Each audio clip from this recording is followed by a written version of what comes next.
주지리가 이제서야 마쳤는데요. 자꾸 손 드시는 분이 있어서 김경호 참고인 자꾸 손을 드시는데 잠깐 발언대로 나오세요. 잠깐 뭐 하실 말씀 있습니까? 네. 박정훈 대령이 수사를 했는지 아니면 수사를 한 것처럼 보이는 것인지, 만약에 수사를 한 것처럼 보인다면 그 이유가 무엇인지 그 부분을 주권자 국민에게 얘기하고 싶어서 손을 들었습니다. 짧게 얘기하세요. 짧게 2분간 얘기하겠습니다. 시간 드리겠습니다. 말씀하세요. 최초에 고 최혜병이 발견되면 변사자가 발견됩니다. 2분. 여기서 먼저 이야기할 것은 수사는 수사기록부라는 공식적인 문서가 있습니다. 거기에 연번을 적고 피의자, 죄명, 범죄 사실을 적었을 때 입건이라고 하고, 입건 권한이 있을 때, 그 명부에 적을 권한이 있을 때 수사 권한이 있다고 합니다. 이 사건은 최초에 변사체가 발견되고 변사자 처리 지침에 따라서 내부적으로 아직은 수사 명부에 이름을 올리기 전, 번호를 올리기 전, 입건하기 전 절차이기 때문에 내부적인 수사, 내사라고 합니다. 조사입니다. 그래서 사망 원인이 무엇인가를 확인해서 그게 범죄 원인과 관련이 없으면 종결 권한을 갖습니다.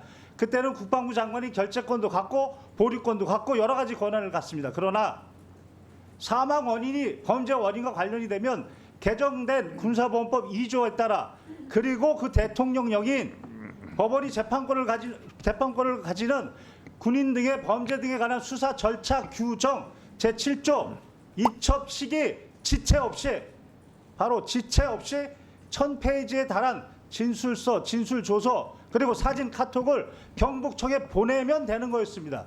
그런데 국방부 장관이 그때 법원이 재판권을 가지는 군인 등의 범죄 등에 관한 수사 절차에 관한 훈령이라고 상위 법과 대통령에 위반되는 이첩 방식을 정했습니다. 7조에 보면 인지 통보서라고 정해놨는데 거기에 보면 정확하게 지금 인터넷에 나와 있습니다. 피의자, 죄명, 범죄 사실, 피의자는 수사기록부에 연번 번호를 적고 관련 내용을 적었을 때 피의자라고 하는 겁니다. 그런데 국방부 장관 명령이 이첩 방식을 피의자라고 적으라고 합니다. 수사한 것처럼 보이게 그렇게 적으라고 하는 겁니다.